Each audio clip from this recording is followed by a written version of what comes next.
All right, welcome to the Lineup Fantasy Football Show. I'm Mitch Anderson. I'm Justin Mello. And it is finally NFL playoff time. Before we get into the picks and previews, for anybody who recognizes me or any of the content on the channel, this is the old TGTV channel that housed NBA 2K and Madden content for about 10 years until 2021. Since then, I've been in the sports podcasting space working at Colin Cowherd's The Volume, and now at Nuthouse Sports, making games with names and dudes on dudes with Rob Gronkowski and Julian Edelman. But I am so excited to be back in front of the camera and behind the microphone. For any new viewers, welcome. For any old viewers, welcome back. Make sure to drop a comment to let us know you're there, and also comment what you'd like to see us do for some content on the channel. But let's really get into things. I want to introduce my longtime friend and now new co-host, Justin Mello. Thanks, Mitch. I am beyond ecstatic to be here, especially talking about fantasy football, my biggest passion in life, the thing I enjoy doing most. I come from a data background in my day job. I try to apply that to fantasy as much as possible. I'm also a former staff writer at QB List, but more than anything, I'm just an absolute sicko who lives, breathes, eats this shit. I love fantasy more than anything, much to the disappointment of my wonderful fiance and those in my life around me. But what can I say? This is my forte, and so excited to be here talking to all of you about fantasy football. I am so excited to get into some Wildcard Weekend playoff stuff for the real sickos out there. But before we jump into that, let's get a little retrospective because hindsight's 2025. A little explanation on this segment. Mello and I have each brought 3 players that we thought overperformed relative to ADP this season. We want to take a look back at why these players performed better than the fantasy community thought they would, and how we can take that lesson into the 2026 draft. So we're going to kick things off. I'm going to go with a guy that I think a lot of people think of when you bring up this topic. I'm going to start with Javonte Williams. ADP of running back 35 and half PPR, finishes as the RB11. I think that this is a huge lesson to all of us about ambiguous backfields. And I think we hear a lot about that during the draft season, but it's a lot harder to pull the trigger than it is to talk about it. And you looked at the Dallas Cowboys. This was a high-powered offense with a bad defense, and it's like a fantasy match made in heaven. We know that they wanted to move the ball down the field. We knew that they had traded Micah Parsons. They didn't have the defensive firepower to keep games close, and so they were going to have to push the ball. And so I think looking back for me, he was a guy that I should have had starred as a way, way higher guy than outside of the top 32 running backs. I think people were scared off by guys like Jaden Blue and Miles Sanders. And so I think for me, the lesson I'm going to take from Javonte Williams is next season, look for those teams with good offenses, bad defenses for fantasy gold, and look for those ambiguous backfields where maybe you take the shot and you miss, but at an RB35 price tag, you're not missing out on much if it doesn't hit. I absolutely love this one. I think we see this every year with a few different backs, these ambiguous backfields, maybe a guy who's a little bit less proven going later in drafts, and they don't always hit, but that's kind of the beauty with a guy like Javonte Williams is if they don't hit, it's not costing you high draft capital, but you still have that ceiling with a lot of the guys going earlier in drafts. So, I mean, even just this year alone, you look at a guy like Travis Etienne sort of fits that similar mold.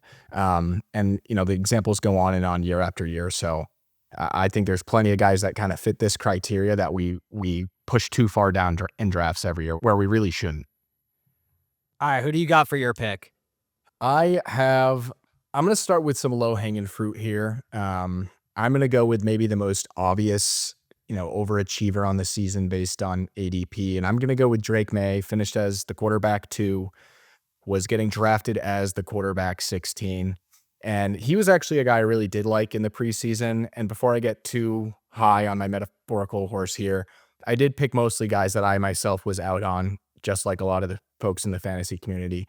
But Drake Maye is a guy I liked, and we can talk about everything he's achieved this year and how good he's been, but I won't waste too much time on that. We already all know that. He's an MVP candidate. He's been sensational. But if we really look at this from that hindsight lens, going back to this preseason, he was an unproven quarterback, but one with a lot of talent on paper, a really high ceiling, and then most importantly, a guy who ran the ball. He ran the ball quite a bit as a rookie, and that's kind of really important in fantasy football when it comes to quarterbacks. One of my favorite stats this past offseason was from 2015 to 2024, so a 10-year sample. there were 10 second-year quarterbacks who had 400-plus rushing yards as rookies. All 12 of them hit on their ADP. All 12 of them exceeded their expectations from a fantasy football perspective. And Drake Maye was no exception. He obviously fit that criteria and has just been beyond sensational this year. So big takeaway this year is, or for every year going forward really, is those young, unproven quarterbacks that are going a little bit later in drafts, draft for ceiling, draft for guys who run the ball. Don't take the boring pocket passers who have a lower ceiling. Even a guy like Matthew Stafford, who's put together best year of his career, future Hall of Famer, another MVP candidate. That ceiling is still so limited when you're not running the ball. So look for those second-year quarterbacks especially. They're often unproven. They are often pretty athletic. And just one name I want to throw out there for the next season is Jackson Dart, a guy who Ooh. admittedly I didn't really like a lot as a prospect necessarily in real life football. But I mean, this year he's proven he's a great athlete. He's a great player. Hasn't fully come together for him yet. So I think his price will be really affordable going into next year. And he definitely meets that criteria of a guy who runs the ball at over 400 yards rushing this season. So not that he's going to be Drake Maye, I'm by no means saying that. But if we're trying to learn from this hindsight, that's a guy you can look for next year. That's a really interesting pick too, because I feel like going into this season, a huge knock on Drake Maye and the Patriots in general was that he didn't have a receiving core around him and didn't have the weapons. And you look at Jackson Dart's situation. I mean, he's going to have Scatterbo back. He's going to have Malik Neighbors. He's going to have Wan'Dale Robinson, shortest 1,000-yard receiver ever. I I think all the pieces are there, and I actually love that pick so much, and I'm going to put him towards the top of my buy low guys going into next year. You and me both, brother. All right, I'm going to hit you with another quarterback. This guy is one that I wavered on even including, but I'm going to include weeks 1 through 13 Daniel Jones. He was QB 34 off the board outside of all of the starting quarterbacks because we had that weird stretch where everyone thought Anthony Richardson was going to be playing. And he finished as the QB 7 after week 13.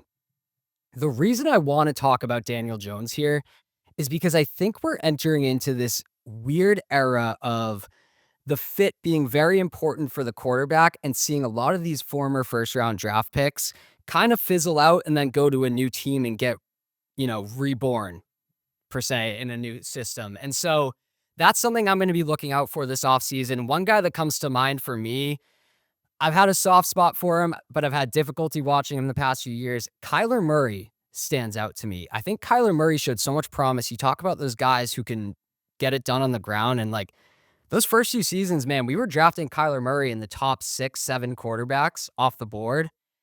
I see a world where let's say he goes to the Saints next year. He takes Tyler Shuck's job. Where's Kyler Murray going? QB 24, 25, maybe. And I think that he's the type of guy that if they put the right thing together, if they have Kellen Moore building out a system for him that puts him in a position to succeed, you could see Kyler Murray as a low-end quarterback one. And for us best ball drafters, that's music to my ears. You want a guy that you don't need to make the start-sit decision every week. And so I think for me, I'm looking at the Daniel Jones situation. I'm looking at the Sam Darnold situation, and I'm saying, who is that next year? Baker Mayfield even. Who did we give up on? And now he's getting a second chance. And I want to get it in the door before he starts proving people wrong. I really love that. And to be honest, he's not somebody I've thought too much about, but it makes perfect sense. You see all these reclamation projects in the NFL today. I think it's largely due because these young quarterbacks aren't often developed as much in college, which is a whole separate conversation, but they're also more athletic, more raw, bigger projects, but they're expected to contribute immediately. And that's why you see a lot of these guys not work out at first necessarily. But I mean, the list goes on and on. Baker Mayfield, Sam Darnold. You can even throw a guy like Geno Smith in there, who obviously had a horrible year, but had a few good years with the Seahawks. So Kyler Murray could be another candidate. And also, I mean, he's super mobile. He can run the ball like we were talking about with Drake Maye, which is super valuable. And that's really what worked out with Daniel Jones as well. So there's definitely upside there for a guy who could be going later in drafts like Daniel Jones was this year. Yeah, and I think to put it into hindsight, because I think I'm talking a lot about the future, I think my real takeaway here is to not discount a guy because of what you saw last year. I think Daniel Jones is a guy who had a lot of juice early on in his career. He had the rushing game too. And I think a lot of the time we draft not for upside. Upside's all we talk about in the fantasy community. But we'll let these guys with upside drop to take a guy that could finish as the QB 15. It's like, but what does that really do for you? And so I love taking a shot on guys like this. 100%. And this next guy I want to bring up had probably even more upside in hindsight, or more production than I think most people considered even his ceiling to be. And that is the darling of George Pickens. I know he is one of the most loved players in our fantasy community. Certainly one of the most entertaining on and off the field, one of the funniest players in the league, but also just incredible. I mean, he had a beyond phenomenal season. He was getting drafted as wide receiver 28, finished as the wide receiver 5. And a lot of my takeaways here are similar to the ones you had for Javonte, just given they're on the same offense and they're both newer additions to the offense this season. But when you look at it, George Pickens really had the perfect storm for fantasy success. A high-powered offense with a proven great quarterback, especially at passing the ball, Dak Prescott being one of the better pocket passers in the league. The offense as a whole being really explosive. And then, of course, like you mentioned earlier, the very, very bad defense, which is awesome in the fantasy world. You want bad defenses. So everything really came together beautifully for him. And I think we all got scared by what we saw in Pittsburgh. And we still acknowledged the talent. I think most people would admit, even prior to this season, that we thought George Pickens was really good. But there definitely was some skepticism because the production wasn't there, playing with guys like Kenny Pickett and Russell Wilson. And also there was just this concern that CeeDee Lamb is in this offense and he's a true alpha receiver, which is true to a large extent. But I think what my major takeaway here, and this is something I have to remind myself every draft season, is when you invest in a receiver, you're not just investing in that receiver, you're investing in his quarterback, and you're investing in the offense and the entire team, really, defense included from a game script perspective. And that should really be prioritized over taking a mediocre wide receiver 1 on an unproven or not very good offense. And George Pickens is probably the best example of that ever, having the type of season he did. So this offseason, looking forward, look at those receivers that change situations, whether they themselves change teams or they have a quarterback change, and really bake that into the evaluation of the player. George Pickens being one of those players as he's set to hit free agency this year. I have a question for you on that, because I've been all over the camp of there's no way they're going to pay George Pickens. All they keep talking about is they got to pay him. There's no money there. Let's say they do. Let's say they pull off George Pickens in free agency. Who are you drafting first, him or CeeDee Lamb? This was such a weird season because you can look at the production and say, oh, well, CeeDee Lamb was out. Even in games that they played together, George Pickens was outproducing CeeDee Lamb. Like, is that something that you think goes on in next season? It's definitely in the range of outcomes, and it's a great question. I still think I lean CeeDee, hopefully being fully healthy next year, probably being the higher volume guy in the offense. George Pickens still having huge play potential. How I think this shakes out, granted it's early, is their ADPs are very similar. I think a lot of people actually have Pickens going a little bit earlier right now. Granted, a lot could change. I think if that's the case, CeeDee ends up being the better value. But either way, if they're both there, that's a good pick. It's a good offense. The defense probably won't be very good again. Dak will still be there.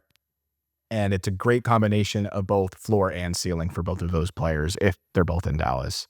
You talk about ambiguous situations too. That's like a gold mine. Both guys are getting pushed down because no one knows who to draft, so they just kind of go in the same spot. And it's like, if you hit the right one this year, if you would hit George Pickens, like, gold mine. I'm gonna jump into my third guy.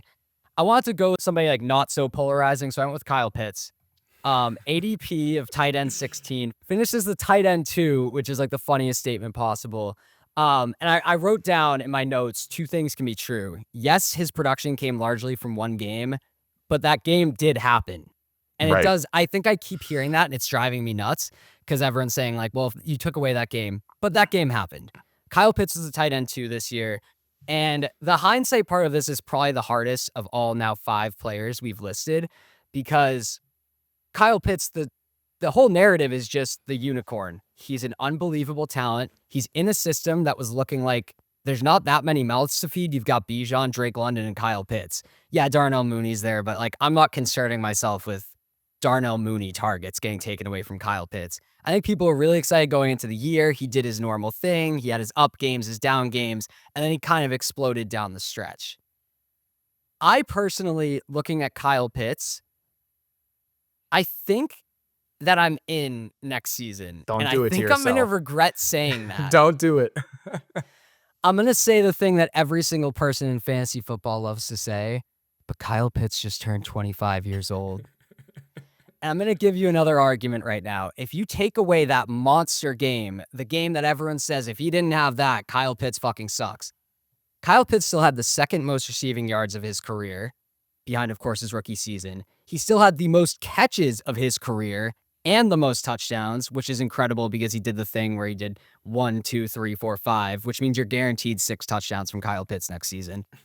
And so I don't have that much hindsight to talk about here. What I will say is, when you've got a guy that is an unbelievable freak of nature talent, and you can draft him at the tight end 16, basically a last round pick, you should be using those picks for outlier athleticism, outlier college production, those kinds of things. And like, we keep harping on it, but like upside, upside, upside. And I think I was completely done with Kyle Pitts, and now I'm all the way back in, and next season he's going to suck. But I do think there's something to be said about these guys that it takes a few years to get going. But even look at Quentin Johnston in LA, where he had such a good profile coming out of TCU, couple bad years, everyone gave up, then thought maybe last year's a fluke. Now he's put 2 seasons together, and now we're like, maybe Quentin Johnston's a thing. I hate that you're right because it's Kyle Pitts, but you are right. I mean, somebody who has that athletic profile going as the tight end 16, it's like, what's the point of drafting like freaking Dalton Schultz with the Right. Yeah, as the Perfect 16th tight comparison. end off the board when there's not that same upside. So I hate that you're right. You are. Now let me ask you a fun question. Kyle Pitts, impending free agent. There's definitely a lot of chatter he'll get the franchise tag, but let's say he doesn't. Let's say he moves on. Obviously, there's a lot of different situations he could land in, but just broadly speaking, are we more excited about him going into next year if he stays with Atlanta or if he's gone? It would have to depend on the spot, but I would say probably if he stays in Atlanta, I think he's building rapport there with both like Kirk and Penix, whoever is going to be getting the starting job by like mid-season. Honestly, who knows? The Falcons will probably try to trade up and draft another quarterback. So maybe Good I point. changed That's my a good mind. point. But yeah, I would say I'm more comfortable with him if he stays in Atlanta. That is probably correct. I hope he stays in Atlanta more than anything, just because that's the funniest outcome of all of us having this same debate we've been having for the better half of a decade now. Kyle Pitts in Atlanta, will it work or will it not? I hope we're podcasting in 2 years and we're coming off of the next good Kyle Pitts year after the bad one. Yes. And I'm going to be all the way back in on him again. 100, and he'll only be like 27, and it's like he's still 3 years. He's removed only from 30. 27. Yeah, it's every year, and there's a lot of fatigue with Kyle Pitts, and I think that's actually the reason this next player fell to where he did in drafts. And that's somebody I know you were all over, you're a big fan of. I personally didn't really see it, and that's Chris Olave. I actually didn't believe my eyes when I saw that he finished as the wide receiver 6 this year. I had to triple, quadruple check multiple sources. Chris freaking Olave was the wide receiver 6 this season. He was getting drafted as the wide receiver 36. Super under the radar, probably because it was with the Saints, but super under the radar, one of the best values in fantasy this season. And I almost feel like I'm contradicting myself a little bit talking about him versus George Pickens when they are kind of the opposite. I talked about Pickens being wide receiver 2 on a great offense, Olave being the number 1 in an offense with quarterback concerns and an offense that didn't seem like it'd be very explosive. But I do think there are actual valuable takeaways from this. And in the case of Olave, it's to buy the dip on super talented receivers, especially if they're coming off injuries that won't actually impact their next season. Olave, I don't think many people would question his talent. He was a high first-round pick. We've seen the production at the NFL level as well. He was going at about the 3rd round or so each of the prior 2 seasons, and I think it was just a lot of frustration and fatigue that we built as a fantasy community. I mean, he blew people's seasons, especially in 2024, lost people their leagues. He didn't play a lot of games, especially down the stretch. And I think we just kept pushing him down because of that, in combination with the fact we were out on the Saints.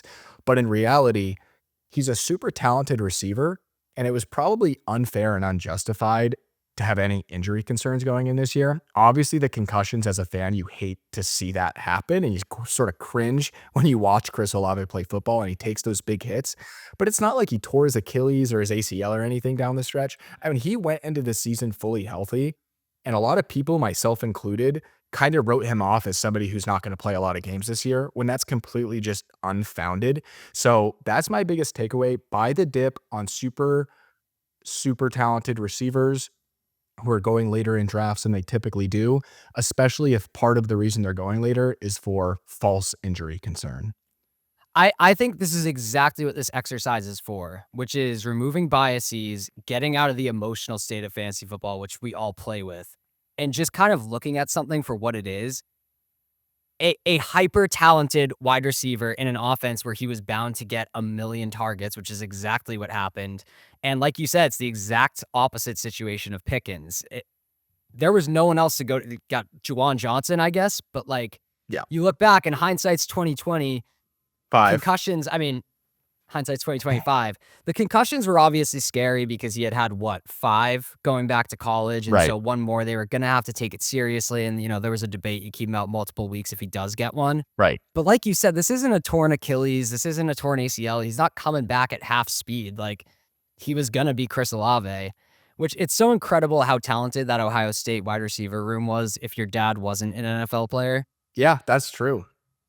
It's crazy to think. I'm not here to name names, but You know what? I look forward to having a full off season of trashing on Marvin Harrison Jr. I really look forward to doing that with you, Mitch. if you'd like to hear us trashing Marvin Harrison Jr., make sure to hit that subscribe button and hit the bell to be notified every time we drop a brand new episode. That's it for Hindsight's 2025, and let's get into the NFL playoff preview. All right, game 1, we have got Panthers versus Rams, a rematch of the thrilling Week 14 game that I still can't believe I'm saying this, won by the Carolina Panthers. What are your thoughts on this one? Yeah, call me naive because, like you just mentioned, the Panthers did in fact win that game just about a month ago. But I think the Rams win in a blowout. I think they're maybe the best team in the NFL despite being a wild card team. I think the Panthers are definitely the worst team in the playoffs despite being a divisional winner. And I think on both sides of the ball, the Rams just match up better. I think the Week 14 game, probably just a fluke. Any given Sunday, any team can beat any team in the NFL, especially in the regular season. But I feel really good about the Rams in this game, both from a real life perspective as well as from a fantasy and DFS perspective. But curious on your thoughts as well.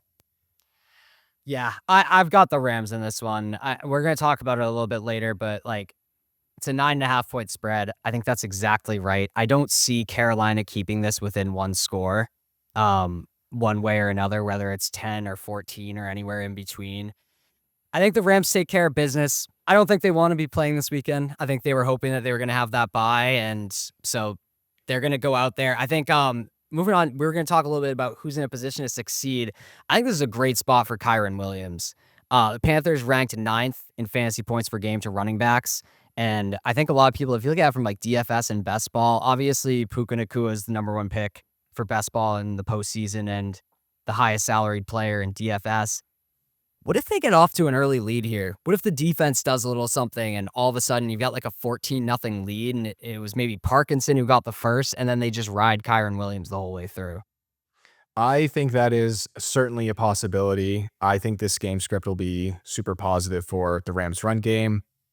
And as much as I do love the run game, I have to say, though, I also really like the pass game for the Rams in this one. The Panthers ranked 31st in pass rush per Pro Football Focus. I think Stafford's going to have all day in the pocket. Puka Nacua, as you mentioned, will be playing. Javonte Adams is back and healthy. The tight ends who they like to utilize are healthy. I think, especially in a playoff game where the Rams are obviously, going to do everything in their power to win, they have the talent to do so. And I think Stafford could just pick apart this Panthers secondary. So I'm very bullish on Matthew Stafford this week, as well as, the passing game in general. I'm not the biggest like bullshit narratives guy because obviously you're fucking motivated. It's the Right. playoffs, but like, do you think there's any part of them that are like so pissed off about that Week 14 game and Stafford with the pick six? Like, maybe.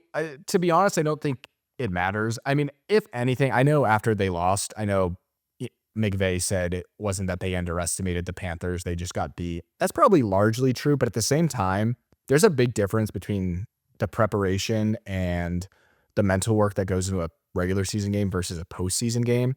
And when you're as talented as the Rams are, when you invest that much into it, I I just don't see a way the Panthers can win this game. Obviously, they're just as motivated to win. They just don't have the firepower. So, regardless of whether or not the Rams are fired up and want revenge for that regular season game, I don't really think it matters. I just think they're the better team and they're going to win this game.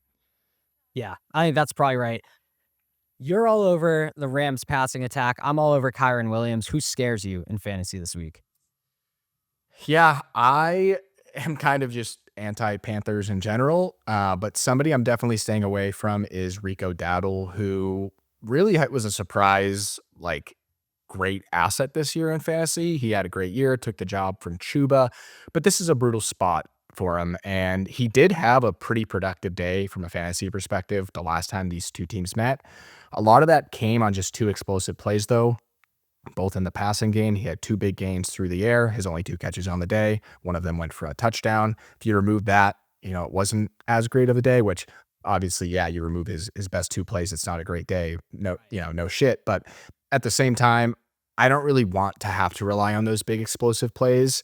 I'd rather, rely on someone who I think consistently can produce in a game, and I just don't think he can do it in this spot. The Rams rushing defense has been very good, second highest graded in the NFL. And I don't think the game script will be very good for them, like we talked about. I think they're going to fall behind, probably have to throw the ball. Chuba's been pretty involved in the passing game, so I don't think the productivity will be there. The volume will be there. I'm just staying away from Rico Dowdle. I think we've got pretty similar stances on this game. I'll say my guy. I don't love Tet McMillan here. I think you look at the past few weeks, his production's bounced back up from a fantasy perspective, but a lot of that's been touchdown dependent. He's not getting a ton of target volume, and in a game that I don't see the Panthers scoring a whole lot, how hard is it to imagine like a 4 or 6 point game from Tet, like 3 catches, 34 yards? Like maybe he gets 50 yards. Even so, 4 catches, 50 yards. From a DFS perspective, I'm staying away from best ball. I'm certainly staying away because you're drafting a guy that's more than likely not even going to next round. So if you're going to draft a guy there, like he's got to be very productive. So Ted McMillan's my stay away guy here.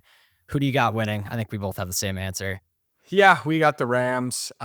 We've been talking about it. I think the Rams win by even more than they're projected to in the spread. I think I like them by about 17 points. I think this will be the least exciting game of the weekend.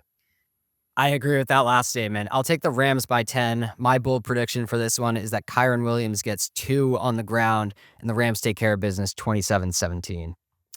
I will have as a bold prediction that Blake Corum notches 45 plus rushing yards. You talked about Kyron. I like Corum for all the same reasons. He's been involved more in the offense this season, especially down the stretch. And in a game where I could see it potentially becoming a runaway, I could see Corum getting more looks late. Shout out to all the people that were trying to draft Blake Corum like 2 summers ago. Nope. Never wrong, just early. Just early.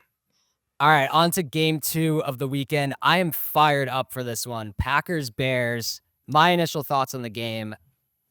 I like Chicago here. I think this is a new era. I think that first game, I believe it was also week 14, was a little bit weird between them. And then they come back in week 16, that OT game. I know it was Malik Willis, but Malik Willis looked good, and I still thought that the Bears looked fantastic against the defense. I wouldn't put the Bears in Super Bowl contention, but to me, for the past few weeks, I've had them pretty firmly in my head as like a divisional round team. And then also, not to mention, Packers have lost 5 straight. They haven't won since that week 14 game against Chicago. Yeah, this is a super weird game for me for a lot of the reasons you just said. I think this is the one I have the least clear read on. Similar to you, I don't really trust either of these teams long term. The Packers seemed like they were Super Bowl contenders, but the wheels have just completely fallen off. Injuries on both sides of the ball.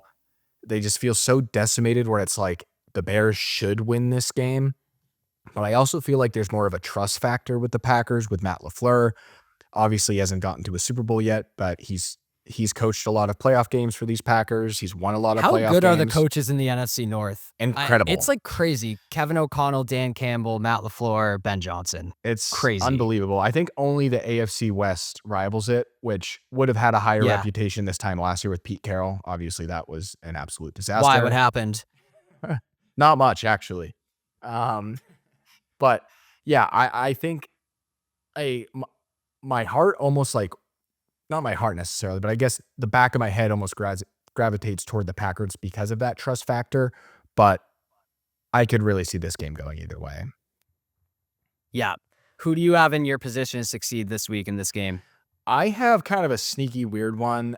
I think Jaden Reed is a weird value this week. And, don't get me wrong. I'm not saying Jaden Reed is going to go out there and have 150 scrimmage yards and 2 touchdowns, although he's done that before, I guess. But I just think he's a value in DFS. He's, if you're doing best ball, he's definitely going later in drafts than a lot of the other weapons in this game. And there's a solid opportunity there. The Bears have allowed the second most fantasy points to the wide receiver position this year. So that right there shows that there's an opportunity. Also, Jaden Reed has played 72% of his snaps from the slot this season, and that's probably where you're going to see CJ Gardner-Johnson line up. He's played a ton of slot corner this year, and he's really struggled in man coverage this year. So that's a good matchup for him. I know it's a riskier pick. I mean, Jaden Reed has already played the Bears twice this year, both when he came back from that collarbone injury, and neither time he erupted or anything like that. But I definitely like the opportunity there, and I think he's a potential value. That's a really interesting one. Jaden Reed at 4,000 this week on DraftKings, Jordan Love at 5,300. Getting a stack like that at 9,300, that opens up your lineup like a lot. I love that pick. I'm going to go with one a little bit more basic. I like DeAndre Swift. I think Ben Johnson is going to try to get in and out of this game. I think he wants to establish the run early. Green Bay was the 8th worst defense against the run in the NFL this year from PFF. And pretty shocking stat that I found, DeAndre Swift actually ranked 3rd among all running backs in total EPA for the season. Do you want to know who's number 2? I most certainly do. Blake Corum. No, what? Number 1 was James Cook. That one made sense to me, but sounds crazy. Like, I think my biggest takeaway here is Blake Corum is in fact going to have 45 plus rushing yards. I think I think I need to be all over DeAndre Swift, Blake Corum, and James Cook this weekend. And Jaden Reed. Who scares you? I'm like pretty concerned about Josh Jacobs at this point. He's an incredible player. He has been for many years. He does not seem like the same player as of late with the knee injury and the ankle injury. So I'm a little concerned. Maybe they've been kind of saving him for the playoffs, knowing that, they've had their spot locked in for a couple of weeks now. Last year, Josh Jacobs was incredible in that playoff loss. I'm concerned, though. I don't know that he'll be playing at 100%. The Bears' run defense has been solid. It hasn't been great, but it's been pretty good. Their pass defense has been more suspect. I could see the Packers trying to throw the ball more, maybe give Jacobs a little bit of a break on the ground. So, I think he'll be productive and relevant enough where, he's a guy who's going to have some production in fantasy this week, but I'm not counting on him to get his normal levels of production. So I'm a little concerned by him. This is actually my fate of the week is Josh Jacobs. I don't want any part of it. I think Emmanuel Wilson's looked good. I think that they don't trust Josh Jacobs now with his health. And so I don't think he's going to get a whole lot of carries. And I agree. He is like a full on fade for me. Even from a DFS perspective, if you're trying to get leverage and get weird with it, I don't even think he has that high of a ceiling in this one. I'm going to say for who scares me the most, I think Caleb Williams for the exact reason I like DeAndre Swift. I think, you think about Ben Johnson a few weeks back saying they're succeeding in spite of the passing game. I don't think he's going to trust Caleb to do a whole lot unless this game gets out of hand, in which case I don't think Caleb did a whole lot to get them there. So one way or another, I'm not too high on him this week. And I think there's going to be a lot of running in the Bears offense. Yeah. Who are you taking to win this one?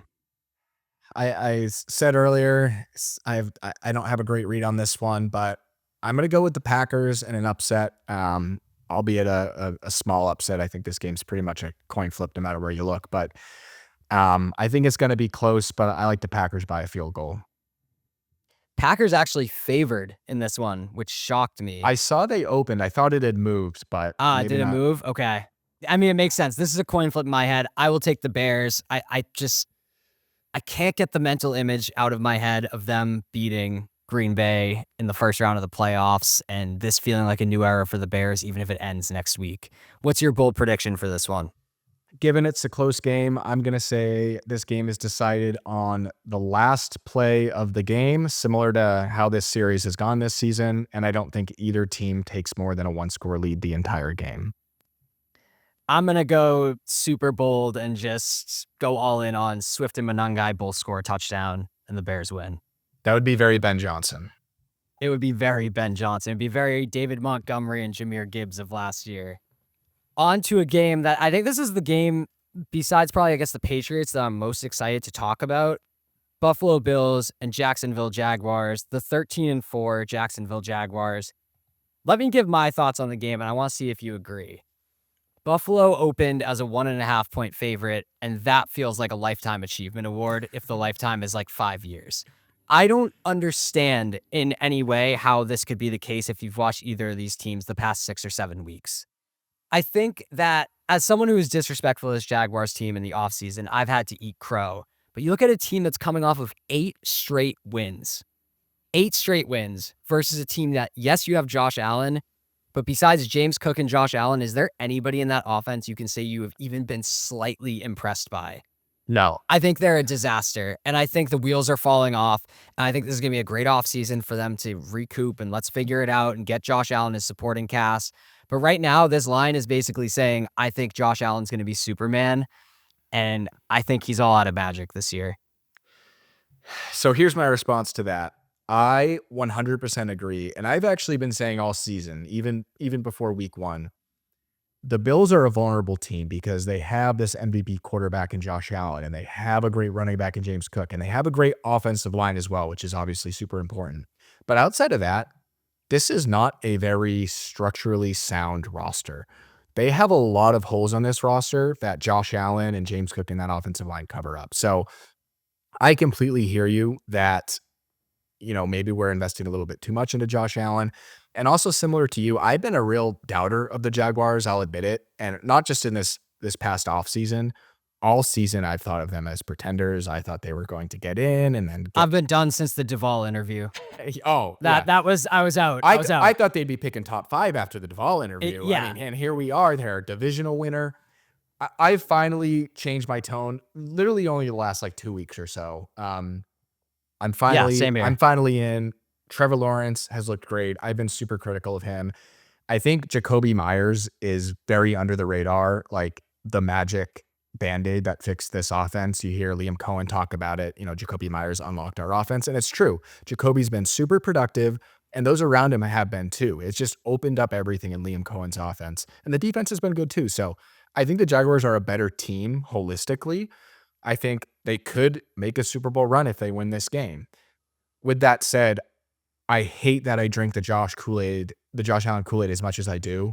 But here I am. I think he puts on that superhero cape, and I think he makes this a really good game, and I think the Bills absolutely could win this one. All right, give me your players in a position to succeed here. I'm curious if you're going Buffalo or Jacksonville.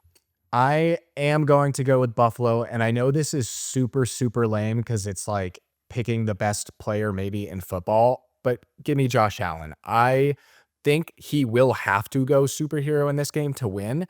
And he's done it. I mean, even in the playoffs, he loses to Mahomes so often. He lost to Burrow. And it kind of makes us forget statistically and just on the eye test, he's been great in the playoffs. He has not really been the issue in the vast majority of their playoff games. And I think he goes superhero in this one. Jacksonville's pass rush has been inconsistent at best. They've been much better in coverage. They're 4th in pass coverage, according to Pro Football Focus. But at the end of the day, if they're not getting to him quickly, that's when you see Josh Allen thrive. He can extend plays. the improvisation, the unscripted runs, the broken plays where he finds a receiver downfield 5 seconds after the snap. I think he'll have the opportunity to do that this game, and he might have to. And I think that's going to lead to a lot of fantasy production. I'm going to give you a little bit more of a sleeper.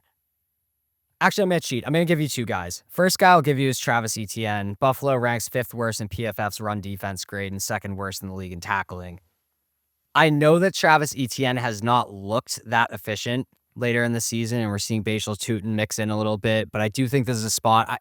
He could very easily just fall in the end zone 2 times here and then tack on, 3 receptions for 30 yards and maybe 50 on the ground, and boom, you've got a huge performance out of Travis Etienne. But here's the guy I'm more interested in because I think he's being talked about, but not as much as he should be. At the beginning of the season, we were drafting Brian Thomas in the 2nd round. And we were drafting the next Shohei Ohtani, Travis Hunter in 7th round? And then all of a sudden we trade for Jacoby Myers, and now Jacoby Myers is mixing into the Jaguars offense. None of those guys led the team in receiving yards. Parker Washington did. I think Parker Washington is in a fantastic spot. I think his line is 4.5 receptions.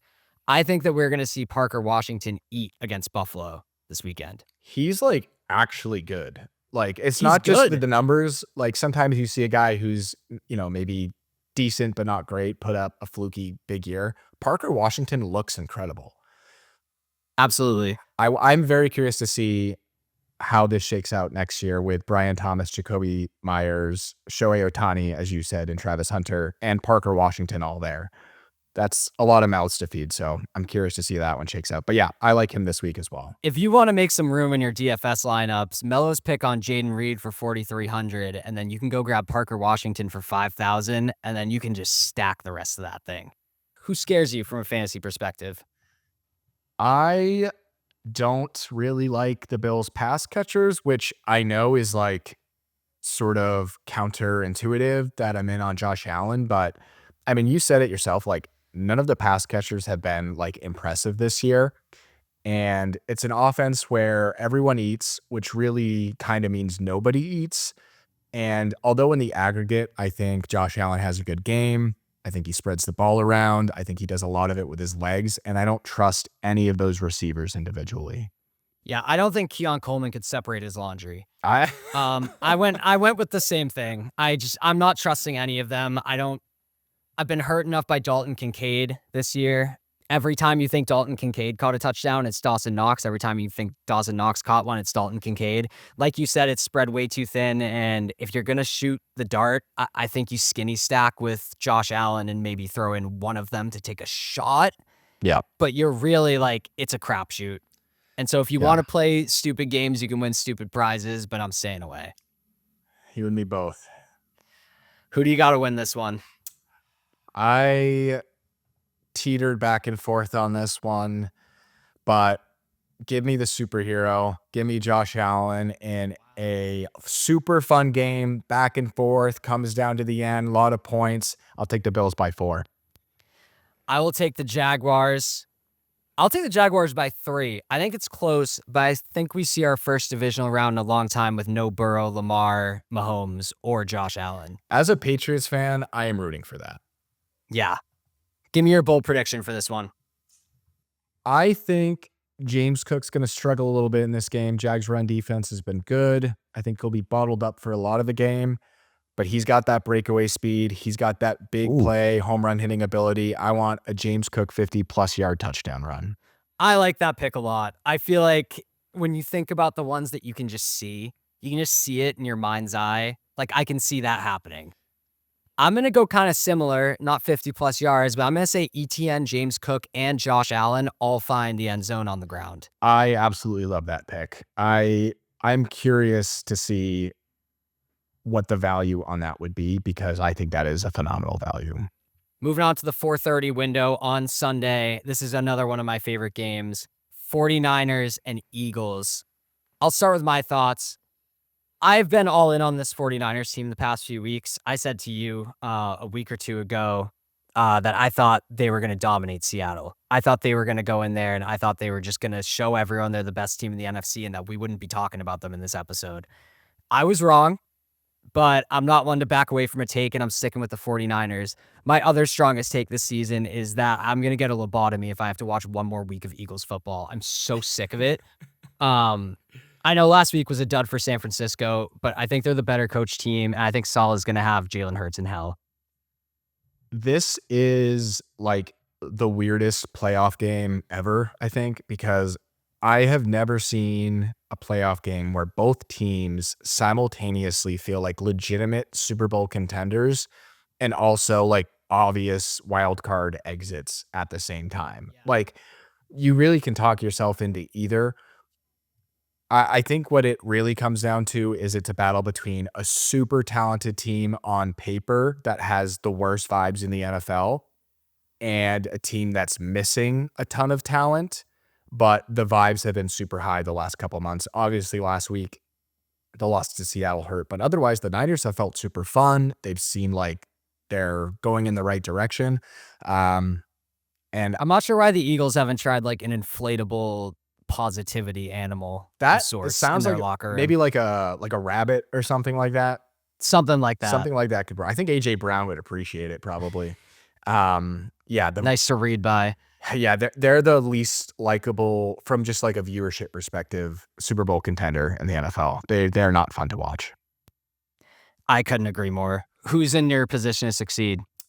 I really have talked myself into Dallas Goedert this week. He's been a touchdown machine down the stretch. Jalen Hurts has loved throwing him the ball in the red zone. And the Niners have not been very good against the tight end post Fred Warner injury. They're also just beat up at linebacker in general. Tatum Bethune got injured last week. He's not going to be active. D. Winters and Luke Gifford are both hurt. They're both questionable. Even if they do play, I'm not sure at what capacity. And Goddard's kind of weirdly become a focal point in this offense with a lot of mouths to feed. The matchup is glorious, so I'm all over Goddard this week. I'm just going to obligatory mention Christian McCaffrey because Christian McCaffrey is Christian McCaffrey. Yes, I did my piece and I said that, so let me give you my actual pick. Juwan Jennings. Juwan Jennings so quietly only played 15 games this year. He has been undeniably incredible in the back half of the year. He quietly has 2 more receiving touchdowns than anybody else on the team. And I think that there's just a clear connection between him and Purdy. I think Kittle's still a little bit banged up. Otherwise, I'd probably have him in the mix here, and they might kind of like muddy the waters on who I'd want to identify. But Pearsall's also still dealing with an issue. They're not even sure he's going to be back yet. So for me, I think Juwan Jennings is like a screaming value, and not enough people are talking about him because you have George Kittle as a red zone threat and because you have Christian McCaffrey as an every blade of grass threat. I love Juwan Jennings, not even just this week, just in general. One of the weirdest like late career breakouts you'll ever see. But he's awesome. He's super fun to watch too. So, and I know we've talked about this on camera, but I don't even know what happened. He broke a rib in the middle of the season, and he had some absolutely horrendous game, and it was like, oh, that's it for Juwan Jennings, and he's been even better since. So he's doing something. He's also a hoe, according to some Browns defensive players, but that's neither here nor there. That's going to be factored into my analysis next week, though, no matter what happens. Who scares you this week? I'm kind of scared for Brock Purdy this week. He has been electric for the back half of the season, coming back from injury, replacing Mac Jones. But we saw last week he's vulnerable. He is mortal. He struggled mightily against an elite Seattle defense. And it's kind of another brutal test this week with the Seahawks. They rank first in both coverage against the wide receiver and tight end by Pro Football Focus. They have a good pass rush. It's a tough matchup. We'll see if Trent Williams plays. That'll obviously factor into it quite a bit. But I don't have quite the level of confidence in Purdy that I've had the last 3 or 4 weeks prior. I agree with that. I think last week was maybe like the worst possible performance that you could watch to try to be a Brock Purdy believer in this game. Yeah. And that's honestly what gave me a little bit of pause on the Juwan Jennings pick there is I'm wondering how effective they're going to be. That being said, I think there's going to be enough there that he can still perform, but I agree with you. Do I want to play him in DFS or do I feel confident taking him as, let's say you drafted Bo Nix in best ball and you needed your Wildcard Weekend quarterback to be Brock Purdy. Like, I'm not feeling great about that to advance me to the next round. I'm going to give a pick that I think a lot of mine have been like absolute fades. This isn't a full fade, but I'm nervous about Devonta Smith. And I hate bringing him up because I think he's one of the most talented receivers in the NFL. I mean, even on like sheer talent, I think he's more talented than AJ Brown. I think he just lacks the physicality.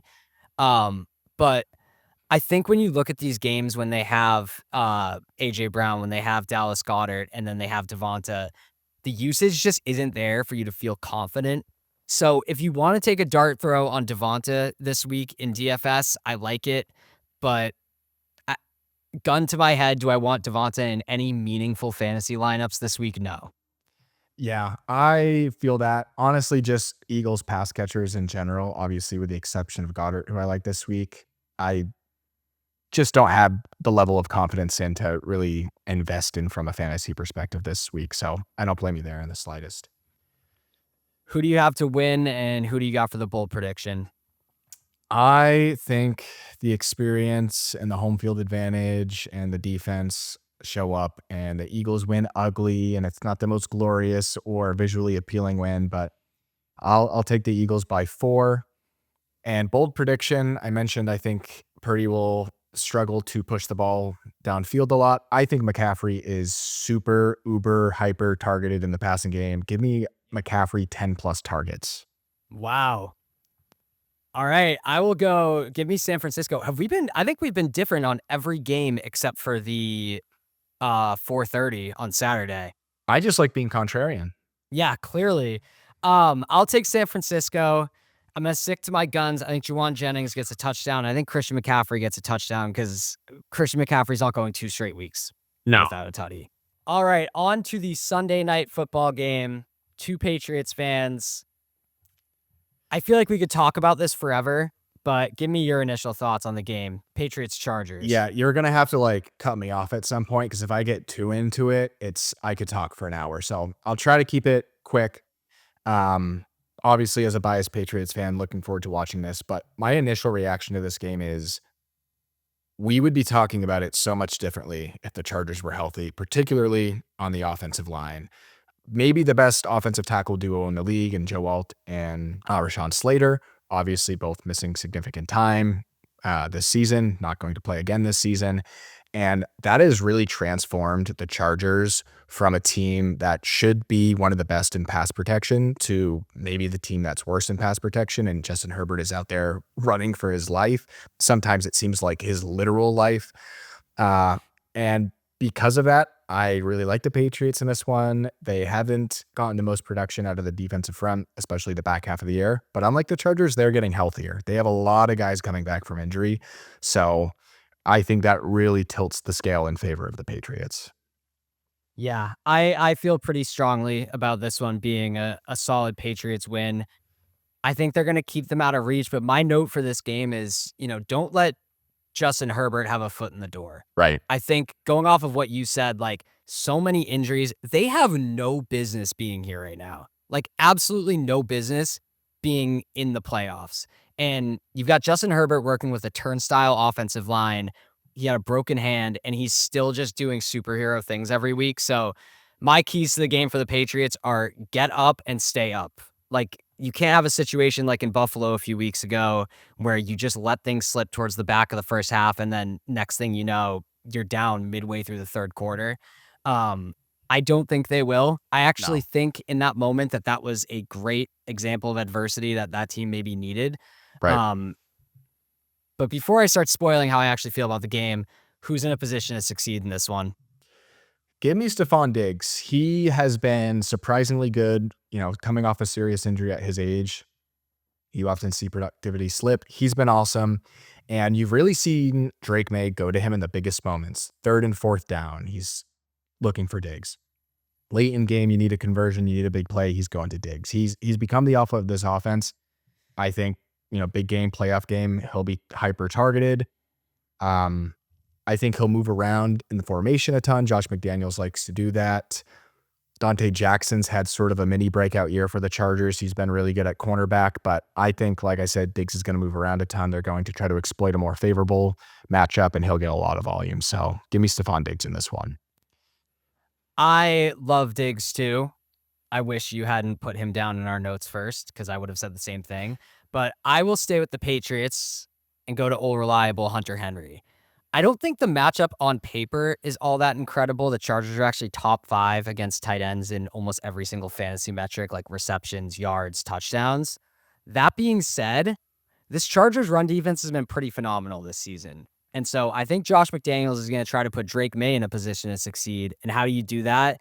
You go to your big target, you look for these shorter plays, and you kind of dink and dunk your way down the field. And like you said, Stephon Diggs has been so important on those third and short plays. But I think Hunter Henry wants to get into the red zone. I think he's going to be looking at him a lot. And I'll stick with the Patriots to talk about who scares me from a fantasy perspective. Back to the Chargers run defense. I don't love this spot for Ramondre Stevenson. I think a lot of people are going to be trying to chase 2 straight explosive weeks. The reality of it is we probably are going to see at least 1 or 2 touchdowns on the ground from the Patriots, but you're a coin flip on that. You don't know if it's going to be Ramondre. You don't know if it's going to be Travion. And so for me, I'd rather not take that risk here. I think there's enough other good running backs on the slate that I'd go with. And I'm probably leaving Ramondre on the bench this week. Yeah, I sadly, as a Patriots fan, agree with you. And you mentioned it too. We've had a couple of explosive weeks, but the Patriots haven't been playing particularly stout run defenses, which, that goes back to the whole schedule thing. Their schedule hasn't been very hard. The Chargers run defense is very good. So tough matchup, split backfield. I agree. And I'll actually go to the other side of the ball. I'm going to go with the running back for the Chargers, Amari Hampton, as somebody I am completely out on this week. The Patriots run defense started the year really hot, and they've really tailed off significantly. They haven't been good the back half of the year. However, that is largely and almost entirely been because of injuries they've had to both their defensive line and their linebacking corps, but they're getting everyone back. Milton Williams is back and healthy now. Robert Spillane is trending towards playing again this week. He's by far their best off-ball linebacker. Harold Landry's been good in the run game. He's trending toward playing, although not confirmed yet. And they may get Kairos Tonga back as well. They're big space-eating, run-stuffing defensive tackles. So, I mean, even just getting 1 or 2 of those guys back is a huge win. They could get them all back. Also, I think similar to what we were talking about with Josh Allen, Herbert might need to play some hero ball to win this game. I don't think they're really going to be relying on the run game a ton. So I'm entirely out on Hampton. That's exactly where I was gonna go with that. I was gonna ask you if game script fixes into your decision there, but I agree. I would stay away from that too. Any pass catchers you like from LA?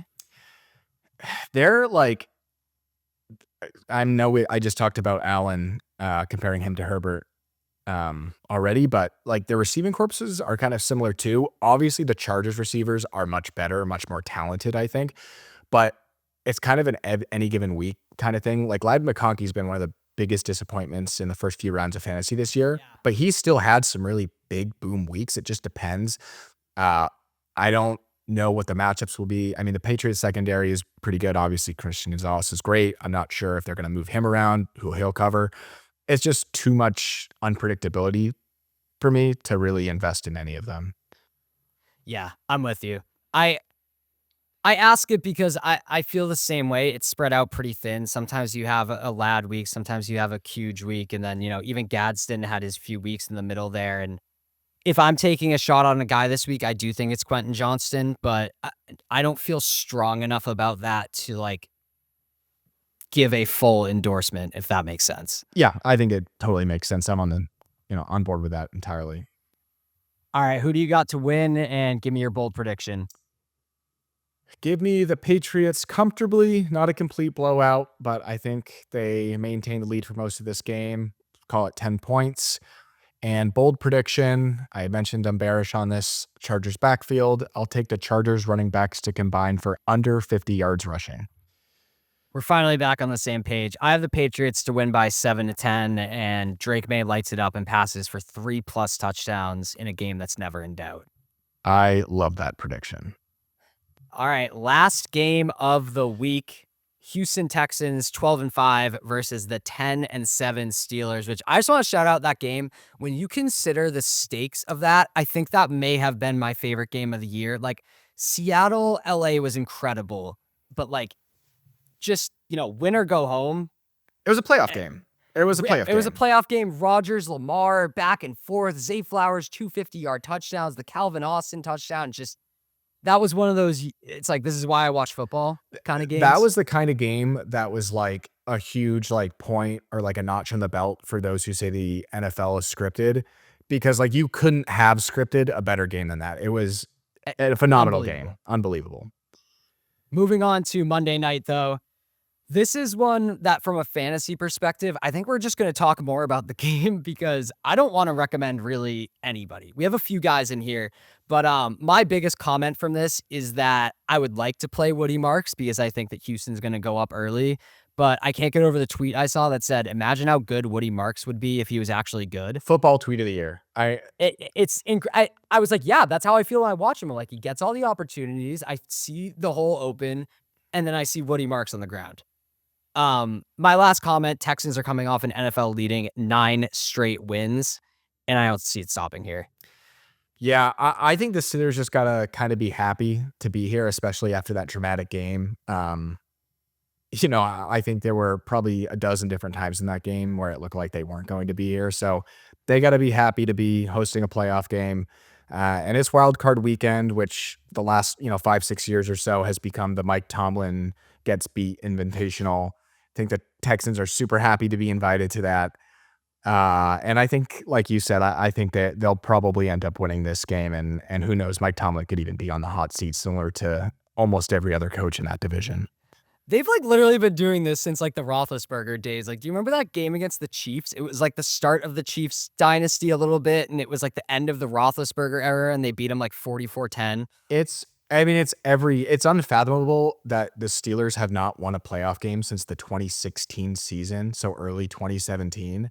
They're there almost every single year. I think they've missed like once or twice in that span, and they just keep losing Wildcard Weekend. That is like a mind-blowing stat. How mad do you think Mike Tomlin is that he wasn't 9-8? I feel like he was like dying to be 9-8. Yeah, I'm honestly, if that wasn't like essentially a playoff game, he might have thrown it. Like if he knew he was already in or already out, he's like a slightly improved Jeff Fisher.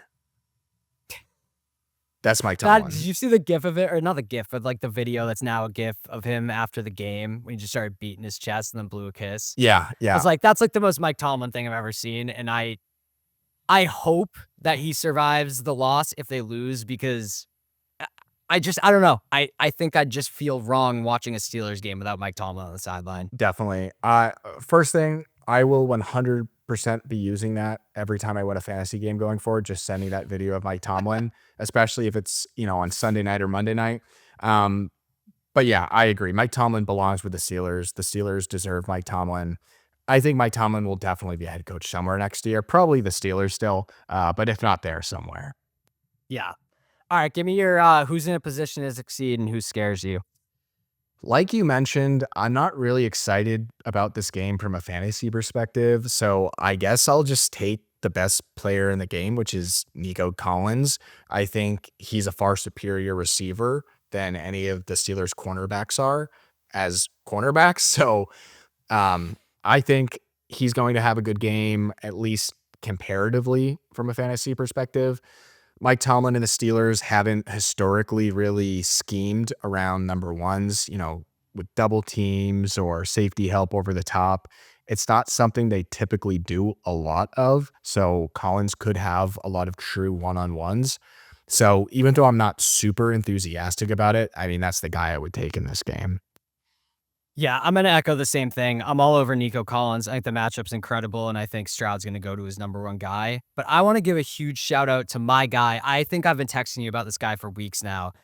I love Jaden Higgins. I love watching Jaden Higgins play.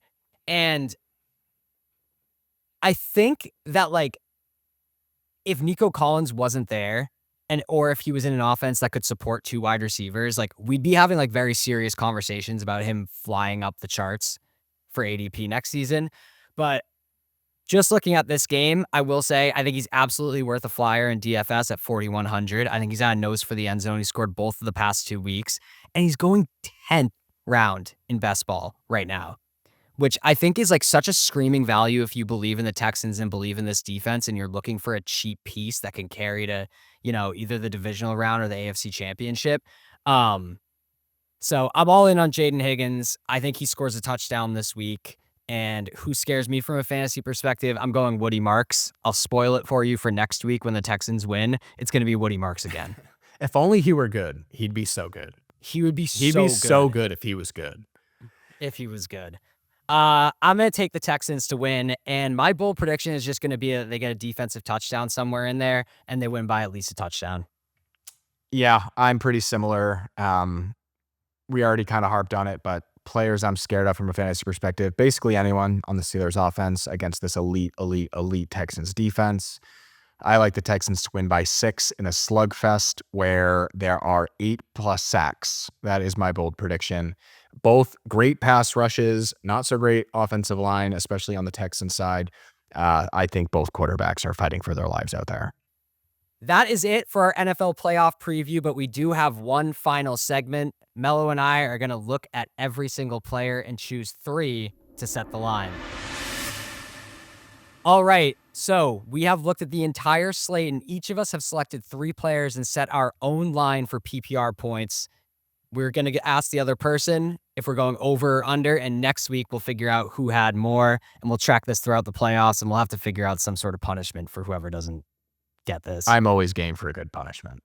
We'll figure out.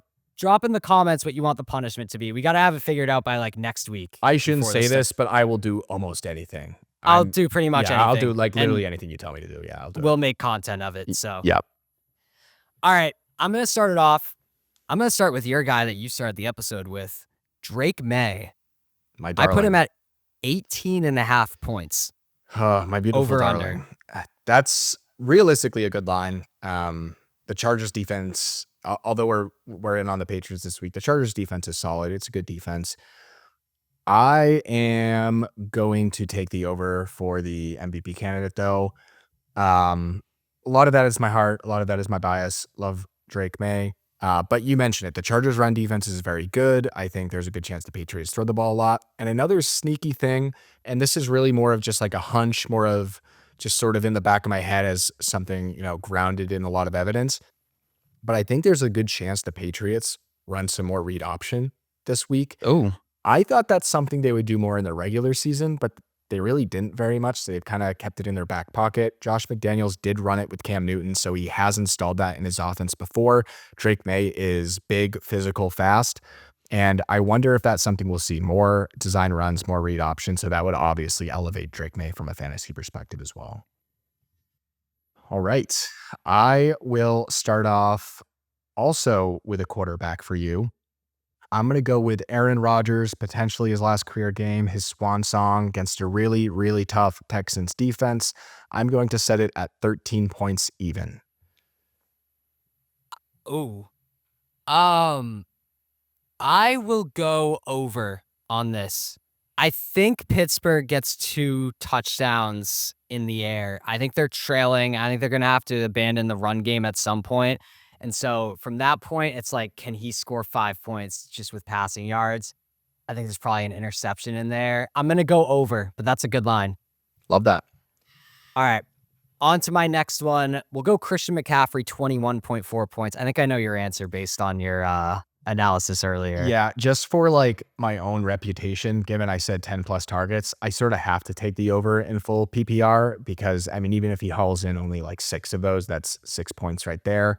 You said you like him to find the end zone. I do too. He's just a touchdown machine, even when the efficiency isn't there. So I will take him over, even though the matchup is tough. I am also going to pivot to a running back now, one that you actually said you really like this week. I'll go with DeAndre Swift, and I will put him at 14.4 fantasy points in PPR. That is a really good line. I'll go over, but I think that's a really, really good line. I think it's the answer is probably that he ends at like 15 points. Yeah, I think a big part of it is whether or not he finds the end zone, but you had mentioned Yes, you like that exactly. possibility, and I think that's definitely in the cards as well. All right, last one. This is so funny. We did not plan this, but I feel like we're getting all over guys that we talked about. James Cook. You said you like him for a 50-yard touchdown. I have him at 17.5 points. Oh, man. All right, that is a very good line. As soon as you said him, I was like, shoot, because I do have a bold prediction of him breaking off a 50-plus yard rushing touchdown, but I also think, like I mentioned earlier, he'll be bottled up for a lot of the game. 17.5 is really good, especially if he is able to score. I mean, if he breaks even, we'll call it a 50-yard touchdown, that's 11 right there. I mean, he's basically already there. I guess I'm going to kind of fade myself then because I am going to take the under. I really, really respect this Jaguars run defense. And unless he does have an explosive run like that, which obviously is very possible, I don't know that he can have a super big day. It's a bold prediction for a reason. Right. Exactly. Your heart's telling you 50-yard James Cook touchdown. Your brain's telling you under 17.5 points. I feel like I got to take the under, although it feels like living on the edge when you get to take an over. So in that way, it also kind of hurts me to take the under. It's just not as fun. But I'll do one more player. Actually, one of the players we touched on least from this Eagles offense, A.J. Brown, one of the most volatile, unpredictable receivers this year, both on the field and on Twitter. I will put him at 15.3 fantasy points. I'm going to go under, and I'm going to regret it when that's wrong. I just have a hard time trusting A.J. Brown, but I think Hurts puts one in by himself. I think Goddard gets one like you said. And then it's really a question to me of like AJ, Javonte, or Saquon. It's a 1 in 3 chance to me. And so I'd rather not take that chance and say under because I don't think he's getting 15.3 without a score. I think he's either getting like 6.3 or like 26.3. Yes, exactly. That's why I was like, this is one of those ones that could be like cataclysmically wrong, but I'm just gonna have to go with the under. Yeah, I probably would as well. Although I do think that's a tough line. All right, well, that is it for setting the line. We'll revisit that on Monday in a brand new episode. Thank you guys for watching. Make sure to like, comment, and subscribe. Then hit the bell notification to be notified every single time we drop a brand new video. That's it for this one, Mello. Anything left to say? Nothing else except just thank you to all of you, and I look forward to talking more fantasy. We'll see you guys on Monday.